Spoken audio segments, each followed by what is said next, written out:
spring equinox, people wonder what that is. What are we celebrating? Like 21st, 22nd March, what are we celebrating? We're celebrating one world where in these few days, the length of the day and the length of the night are the same, or equal. And this is one of the rarest moments. There are only two like that in the year when we have that entire world getting to have an equal day and equal night. From now on, in the northern hemisphere where we are, the length of the day is going to increase.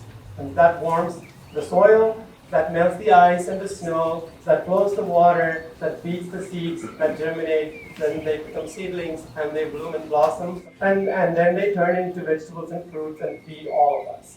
And all life on earth depends on plants one way or the other. And this is the beginning of nature giving us that food. So that is what we're celebrating.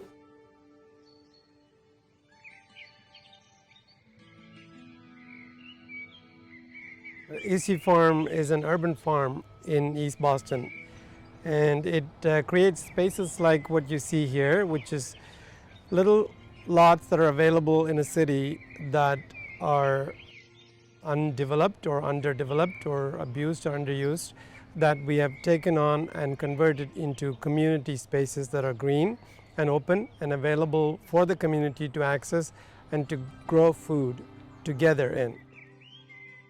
And at the time we started this, which was in 2015, there were a few other people who wanted to create more positive spaces as opposed to what this was. It was filled with trash and people would just add more trash to it. A few of us, just ad hoc group of neighbors, came together to get a permit from the city, and we came in and cleaned it and cleaned it and cleaned it. There was a lot of cleaning to do, weekend after weekend after weekend. We did these volunteer work parties. It was mostly work and very little partying, although we called it that so people would come. And it worked, and we had some food and we had some fun, but there was a lot of work to do.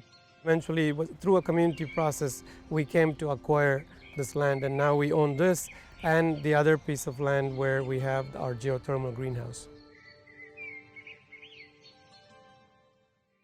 Your father was a farmer in India as well? Still is. He's 95, wow. And he still is a farmer, yeah. And born in a town right next to the village where our farm is, so I go there every week, multiple times, and I get a lot of joy myself from working with the soil and planting and harvesting and working with people.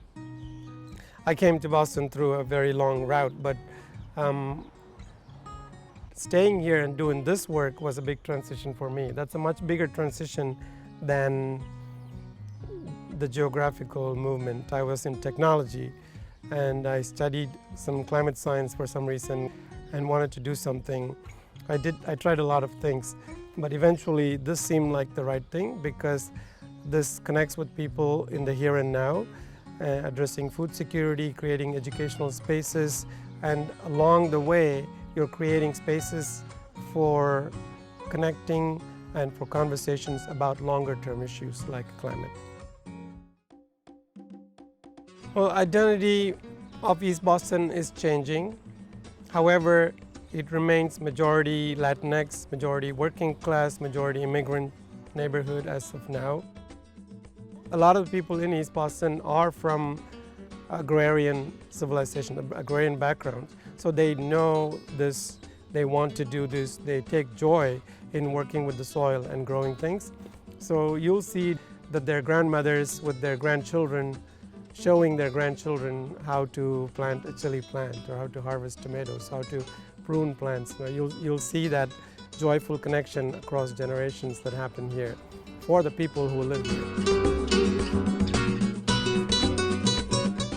The idea of the food distribution is not so much to distribute food, but it's a good way to bring people together and for them to get to know East Farm and for East Farm to get to know them, but then also people sit at the line and start to talk. And it's a really lovely feeling to see people that would otherwise not have a chance to meet, just sit and have a nice time, talk about it, and then go home with fresh produce. Yeah. Thank you.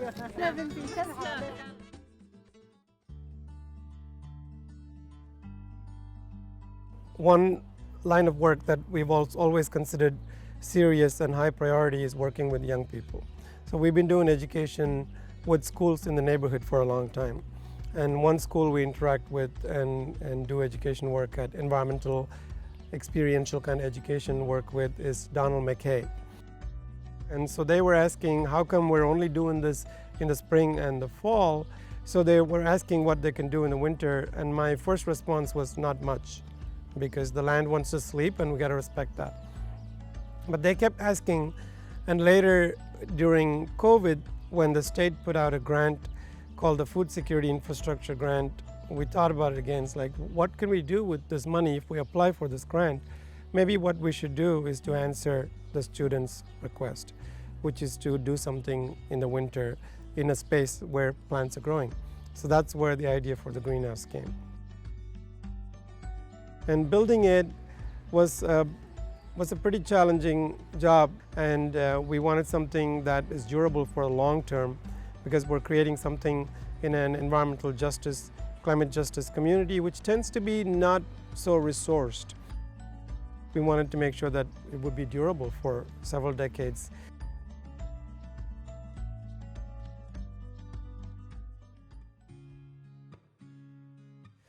Yeah, development projects for small nonprofits who don't have that experience, it's just super difficult. But we were determined to do something good, and nothing was going to stop that. So we did get it done. It is a greenhouse that does not burn any fossil fuels. So it's geothermally heated in the winter and geothermally cooled in the summer, which means we don't rely on any fossil fuel source for the energy portion of it. But even the geothermal pump and the lights that you see in the greenhouse need electricity. So for that, we luckily have a program in the city of Boston called Community Choice Electricity. So we opt into that and we pay for that. So the energy source as well as the electricity source are non-carbon. So it's 100% carbon-free operations for that greenhouse. Wait, everybody look up.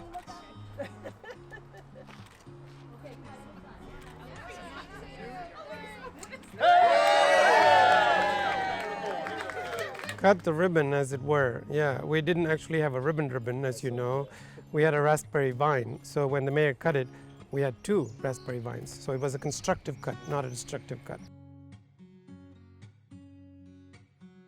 To hear elected officials understand and verbalize their understanding of how this is a community positive development was pretty rewarding. And I'm hoping that the status quo of doing whatever we've always done because we're comfortable with that can be changed with examples like this. So that's very rewarding to see that what we have created as a seed could, in fact, be inspiring to not just to the politicians of today, but also for the children who come to spaces like this to see a living example. Here's a building that consumes no carbon. This greenhouse wasn't plunked here, right? It took a lot of labor, a lot. I say brain, brawn, and heart, because it is easy to have the intelligence to solve problems. It's easy to have the muscle too. You just gotta go to the gym often enough. But it is not always easy to have the heart to keep going, to face all the trouble that comes along the way, right? And they do come. No matter what you want to do, I feel like if you want to do good, especially, they come a lot. Right? So you really have to face that, and that requires you to have the heart. So thank you for everyone who's participated in one way or the other towards this. And thank you, the media, for being here to help tell a story. And thank you all for being here. Happy spring.